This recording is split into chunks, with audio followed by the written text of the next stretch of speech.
guys, assalamualaikum warahmatullahi wabarakatuh. Perkenalkan, nama saya Naisha Aulia Roma.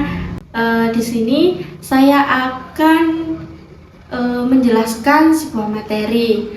Nah, materi ini didapat dari mata kuliah Security Data Management dengan materi keamanan data. Nah, apa sih keamanan data itu? Yang pertama, keamanan data. Pengertian dari keamanan data ini upaya untuk melindungi data dari akses, penggunaan, perubahan, kerusakan, dan pencurian dari pihak yang tidak berwenang, sehingga data tetap aman. Nah, keamanan data ini adalah seperti proses menjaga dan melindungi data kita agar tidak dicuri, tidak dirubah, tidak diakses oleh orang yang tidak memiliki izin. Nah, tujuan utama keamanan data ini yaitu memastikan informasi tetap rahasia, tetap benar dan tidak berubah tanpa izin, lalu dan selalu tersedia saat dibutuhkan. Contoh sederhana itu kayak gini. Akun media sosial kita itu diberi kata sandi, ya, kata sandi dan verifikasi 2 langkah. Kenapa? Nah, tujuannya dari kita adanya sandi sama verifikasi 2 langkah itu biar hanya kita aja yang akses, gitu. Kan kita tahu sandinya, jadi hanya kita aja yang bisa mengakses. Jadi orang lain itu tidak bisa mengakses dan tidak bisa mengambil alih akun kita. Baik, untuk selanjutnya, mengapa sih keamanan data ini sangat penting? Nih, keamanan data penting karena melindungi informasi dari pencurian, dari kebocoran, dari kerusakan, dan penyalahgunaan oleh pihak yang tidak berwenang. Jadi itu tuh sangat penting guys, karena kita melindungi data kita agar nggak bisa disalahgunakan oleh pihak yang tidak berwenang, gitu. Dengan adanya keamanan data informasi pribadi kita jadi tetap aman, kepercayaan pengguna itu terjaga, operasionalnya dapat berjalan lancar, serta terhindar dari kerugian finansial dan masalah hukum terkait kebocoran data. Nah, contoh sederhananya nih, kayak misalnya kita punya toko online. Nah, kan di situ banyak ya data-data dari pelanggan kita. Nah, data dari pelanggan di toko online kita itu bocor, guys. Nah, dari bocornya itu tadi seperti ada nama, tempat tanggal lahir, lalu ada email, nomor telepon, alamat. Jika bocor itu tuh bisa disalahgunakan sama pihak-pihak yang tidak berwenang, gitu. Bisa dibuat penipuan, bisa dibuat pinjol, gitu. Jadi itu data informasi pribadi kita itu tuh sangat penting buat dijaga, gitu. Nah, contohnya yaitu tadi guys. Nah, dengan menerapkan keamanan data ini gimana ya? Jadi itu pelanggan itu bisa terjaga, datanya bisa terjaga, terlindungi, supaya itu tadi tidak bocor kepada pihak-pihak yang tidak berwenang, gitu. Lalu yang selanjutnya, ancaman terhadap keamanan data. Nah, ancaman terhadap keamanan data ini segala bentuk tindakan atau kejadian yang dapat merusak, yang menyebabkan data dicuri, dirubah, dirusak, atau diakses oleh orang yang tidak berwenang. Nah, ancaman terhadap keamanan data ini berbentuk tindakan, serangan, atau kejadian yang membahayakan data kita, gitu. Membahayakan data kita sehingga dapat dicuri, diakses tanpa izin, dibocorkan, dirubah, bahkan bisa hilang, guys. Nah, ancaman ini bisa berasal dari pihak luar ya, seperti hacker, dan juga bisa dari pihak organisasi, pihak kita sendiri, yaitu kesalahan pengguna atau human error gitu. Jadi gimana ya, ancaman ini tuh gimana caranya biar kita itu nggak sampai kebobolan, nggak sampai data kita itu bocor gitu. Makanya ada yang namanya keamanan data itu tadi, gimana kita menjaganya. Nah, oleh karena itu sistem itu perlu memiliki perlindungan agar data kita itu tetap aman dan terjaga. Oke, lanjut dari jenis-jenis ancaman terhadap keamanan data. Nah, ini tuh ada beberapa jenis guys, tapi ini nggak aku sebutin semua ya. Jadi ada beberapa jenis ancaman terhadap keamanan data. Yang pertama itu ada malware. Malware itu virus guys. Nah, malware ini adalah program berbahaya yang bisa merusak komputer, mencuri data, mengunci data agar tidak bisa diakses. Nah, contohnya adalah ransomware. Nah, ransomware ini yang meminta tebusan agar data dapat dibuka kembali gitu guys. Jadi kita kan data kita kehack ya, data kita itu kehack, terus kita udah nggak bisa akses. Jadi itu namanya sudah dicuri gitu loh. Nah, bisa diakses tapi dengan cara kita menebus agar data kita bisa kita akses kembali gitu. Untuk yang kedua yaitu hacker guys. Apa sih hacker? Nah, hacker itu orang yang coba maksa memasuk ke sistem kita dengan tanpa izin untuk mencuri dan merusak data gitu. Hacker itu kayak misalnya di Instagram, di Facebook, tiba-tiba kita nggak bisa masuk, tiba-tiba data pribadi kita sudah dibocorkan gitu. Itu hacker ya. Hacker itu kayak mencoba memaksa ya masuk ke sistem kita untuk mencuri data. Baik, terus yang ketiga itu phishing. Oke, jadi phishing ini upaya penipuan melalui email, melalui pesan, melalui tautan, melalui web, situs web yang palsu untuk mengambil informasi penting seperti password dan data diri. Kayak misalnya link ya. Biasanya rata-rata itu link.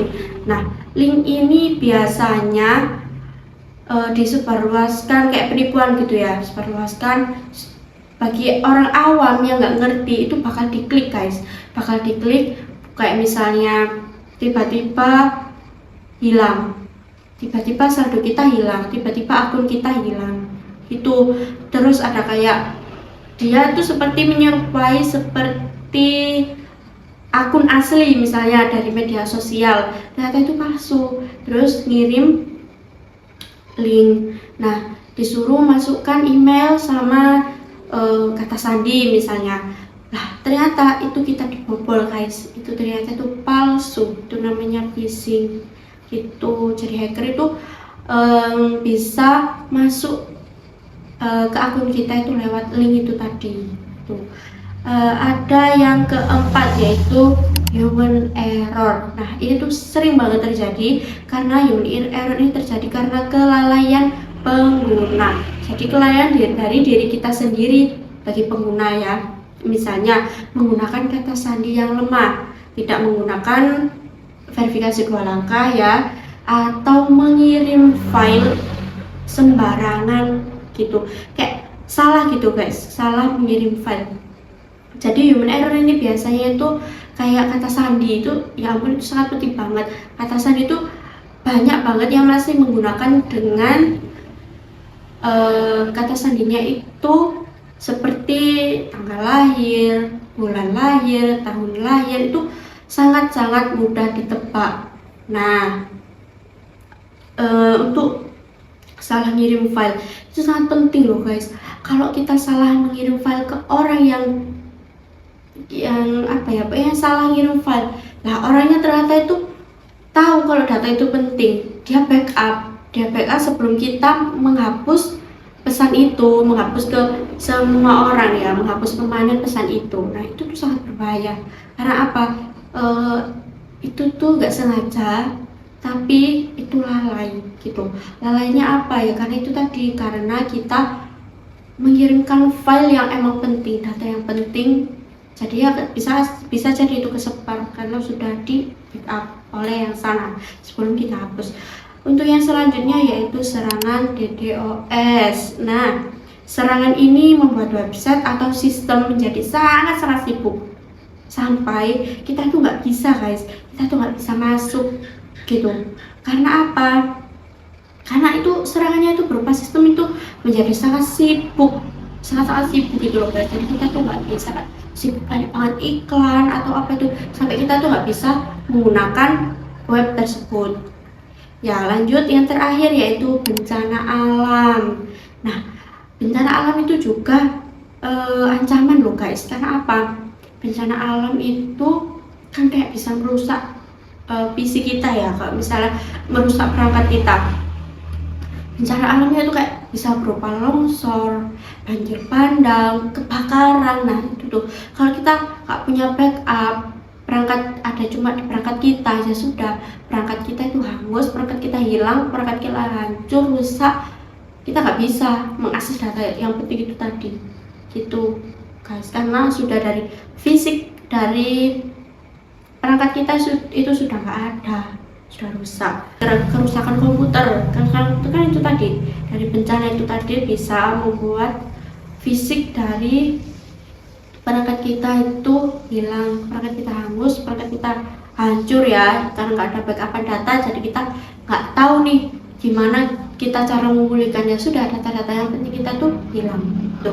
Untuk yang selanjutnya penyebab ya, penyebab ancaman terhadap keamanan data. Nah, penyebab dari keamanan data ini gimana sih? Nah, penyebabnya terhadap keamanan data adalah berbagai faktor yang membuat data beresiko dicuri, rusak, hilang atau diakses oleh pihak yang tidak berwenang. Nah, ini ada beberapa penyebab ancaman terhadap keamanan data. Yang pertama, kelalaian pengguna. Nah, kelalaian pengguna ini misalnya seperti menggunakan password yang lemah, memberikan data sembarangan. Itu tuh sangat berpengaruh ya guys, karena kelalaian pengguna itu gimana ya, walaupun manusiawi tapi kita itu harus aware sama data kita. Gimana caranya biar data kita itu tetap aman.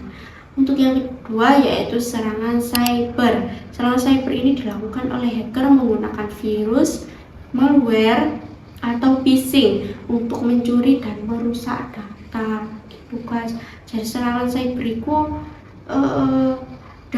dilakukan ya dengan berbagai macam cara ya, buat kita biar bisa mencuri dan merusak data kita gitu. Yang ketiga yaitu sistem keamanan yang lemah. Nah, sistem yang tidak diperbarui atau tidak memiliki perlindungan yang baik lebih mudah diserang. Nah, sistem itu ada pembaruan guys. Pembaruannya kita harus secara berkala. Kalau kita nggak perbarui secara berkala, nah itu yang membuat kita mudah dibobol. Karena apa? Pembaruan sistem itu pasti ada yang namanya proyeksi keamanan. Nah, proyeksi keamanan ini yang menjadikan keamanan pada sistem tersebut itu semakin kuat. Makanya kita update secara berkala supaya kita juga mendapatkan keamanan yang terjaga gitu, yang terjamin. Untuk selanjutnya yaitu dampak ancaman terhadap keamanan data.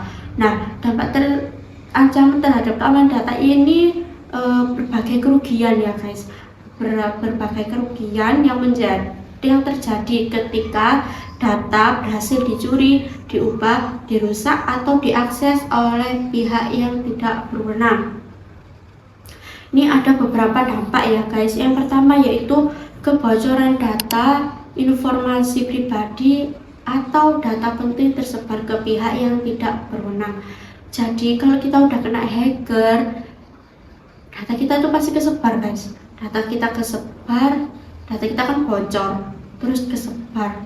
padahal itu tuh data-data yang penting. Yang penting itu malah beralih tangan ke pihak yang tidak berwenang, yaitu hacker itu tadi. Yang kedua yaitu kerugian finansial perusahaan atau individu. Nah, kerugian ini tuh bisa berupa uang, bisa berupa operasional dari perusahaan gitu. Nah, operasional dari perusahaan itu bisa terkendala guys, karena itu tadi bocornya datanya tersebar ke orang lain itu bisa terkendala. Nah, itu bahkan bisa tidak beroperasi guys, karena apa? Itu tadi ada yang dicuri, ada yang dihilangkan, ada yang dirusak, ada juga yang digembok. Digembok itu gimana? Digembok itu jadi kita itu nggak bisa akses.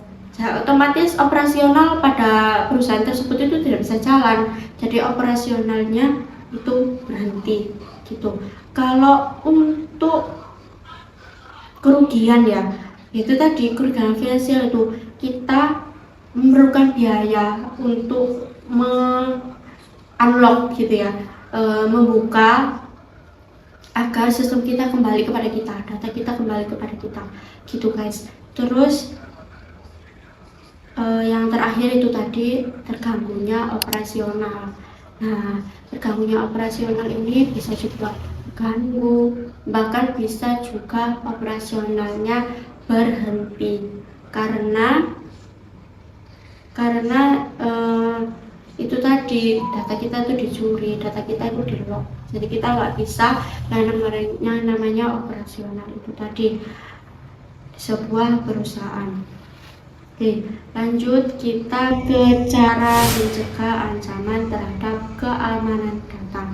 Nah, cara mencegah keamanan terhadap data ini gimana? Nah, berarti kita itu melakukan berbagai langkah untuk melindungi data kita agar tidak dicuri, agar tidak bocor, agar tidak rusak, atau agar tidak diakses oleh pihak yang tidak berwenang.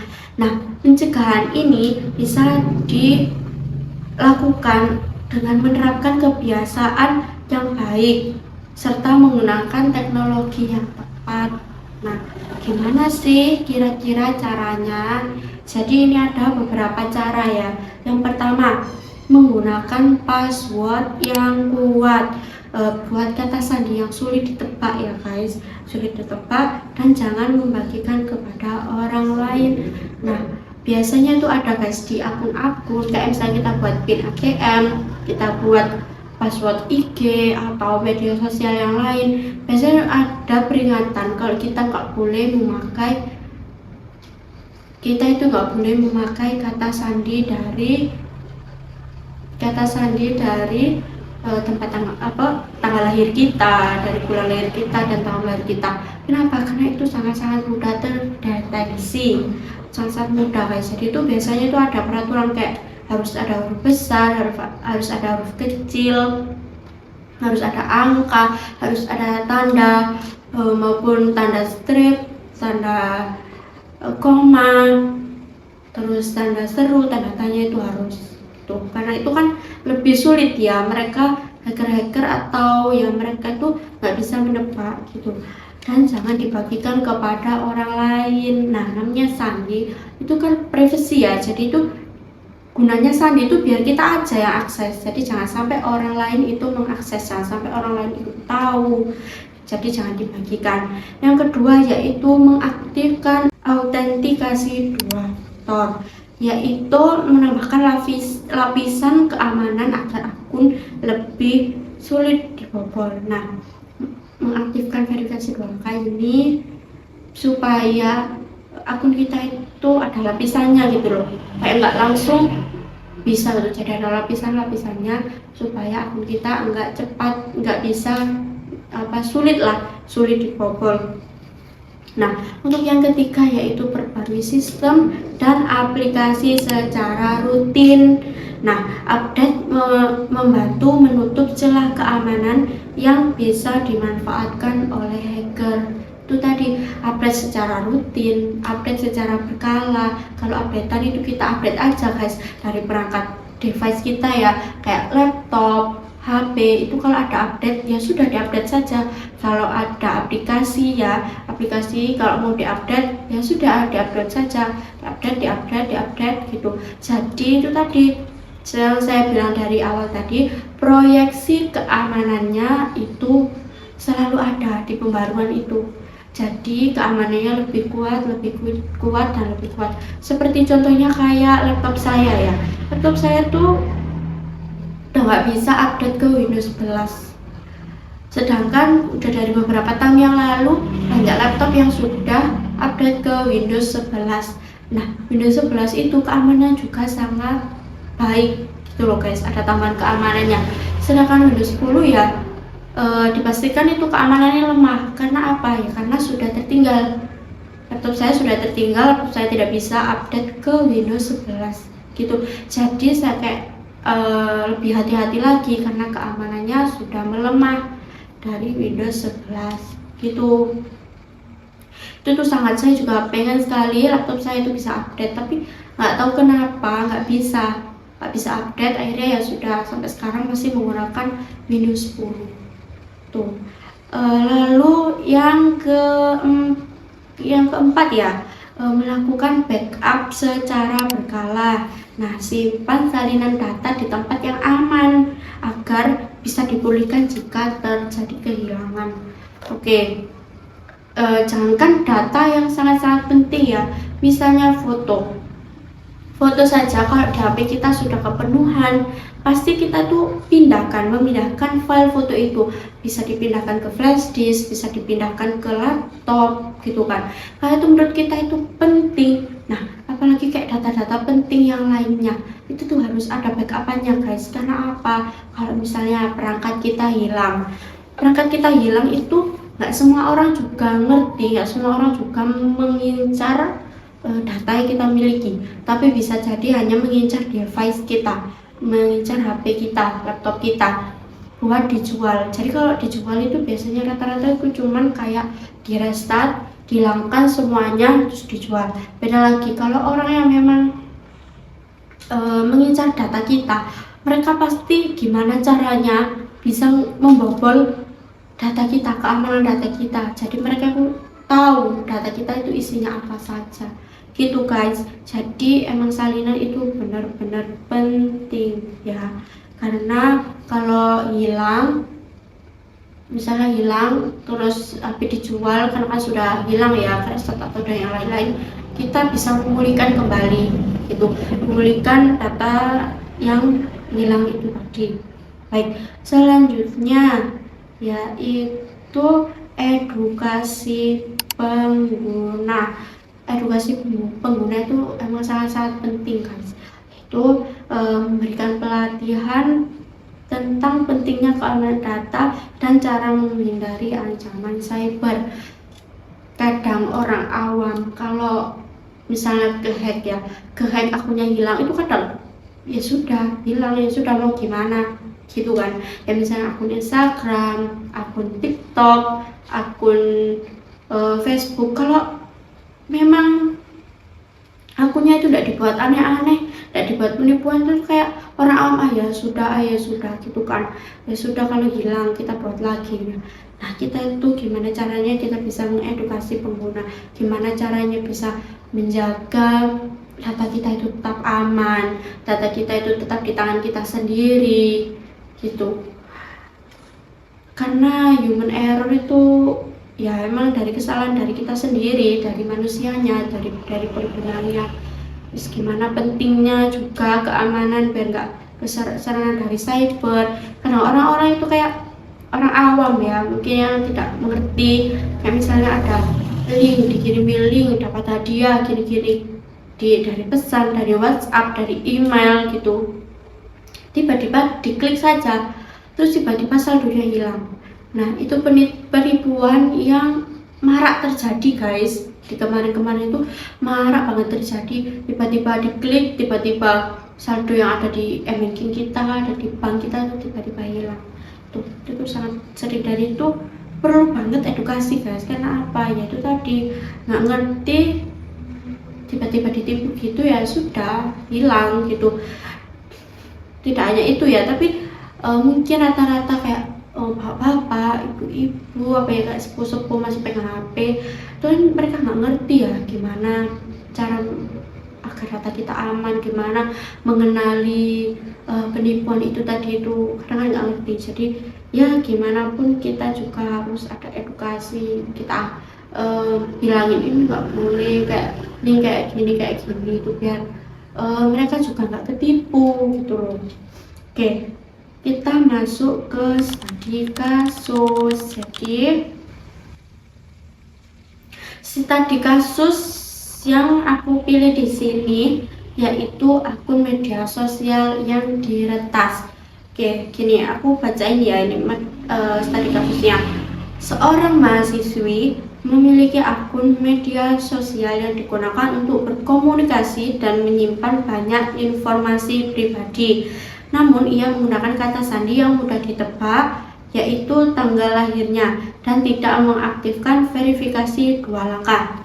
Jadi seorang mahasiswi ini mempunyai media sosial. Nah, media sosial itu sangat berarti bagi dia ya, karena buat komunikasi, buat menyimpan semua data pentingnya, informasi pribadinya. Tapi dia menggunakan kata sandi yang sangat-sangat mudah, yaitu tanggal lahirnya gitu. Dan juga dia tidak mengaktifkan verifikasi 2 langkah.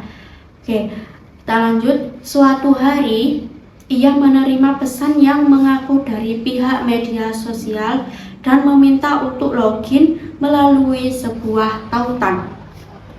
Karena tidak curiga, ia memasukkan username dan password pada website palsu tersebut. Ternyata itu adalah phishing. Akibatnya, hacker berhasil mengambil alih akun tersebut, mengganti kata sandi, dan menggunakan akun itu untuk mengirim pesan penipuan kepada teman-temannya. Nah, jadi dia itu tuh gak ragu gitu loh guys, dikira itu memang pesan dari akun asli media sosial itu tersebut. Makanya dia langsung klik, dia masukkan username, dia masukkan sandi, dan ternyata apa? Ternyata diretas. Hackernya masuk, hackernya tahu sandinya, lalu diambil alih. Nah, diambil alih ini hackernya itu mengganti kata sandi guys, mengganti kata sandi terus menggunakan itu tuh buat nipu. Jadi seolah-olah itu misalnya mengirim pesan kepada teman-teman kita yang pertama di media sosial, pinjam uang, entah minta transfer pulsa atau apapun itu ya, tindakan penipuan gitu ya. Nggak salah, memang hackernya mengatasnamakan kita karena kita sudah dihack akunnya, kita tidak bisa masuk gitu. Nah, analisis dari studi kasus tersebut yaitu ancaman yang terjadi. Ancaman yang terjadi itu apa? Ya, pertama itu tadi phishing guys. Dari tautannya itu tadi, tautan itu dikenali, phishing, lalu hacking. Karena apa? Setelah mengisi tautan itu, hackernya langsung mengetahui, langsung dia mengambil alih akun kita, mengambil alih akun mahasiswi tersebut, lalu mengganti sandi dan digunakan untuk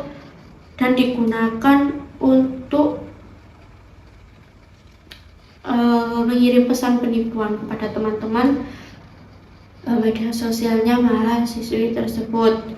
Penyebabnya yaitu password yang lemah dan mudah tertipu oleh tautan palsu. Sandinya itu udah lemah banget ya, pakai tanggal lahir kita, tanggal mahasiswi tersebut, dan mudah sekali buat ditipu dengan tautan yang palsu, website yang palsu. Dampaknya apa sih dari kejadian ini?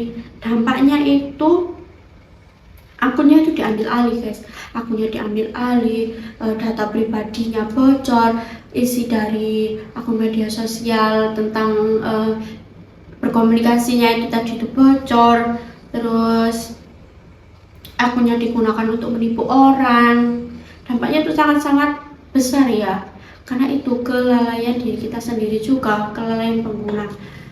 Lalu cara mencegahnya itu sebenarnya itu gimana ya, mudah gitu loh guys. Kalau kita bisa itu pasti mudah. Kenapa? Cuman kita butuh yang namanya gimana caranya kita sandinya kita buat rumit, sandinya itu kita buat ada huruf besar, huruf kecil, ada tanda, ada angka, lalu mengaktifkan verifikasi 2 langkah. Jadi mengaktifkan ini tuh kayak ada lapisannya gitu, jadi hacker tuh nggak bisa langsung masuk gitu, nggak bisa langsung masuk ke akun kita karena ada pengamanannya yang berlapis.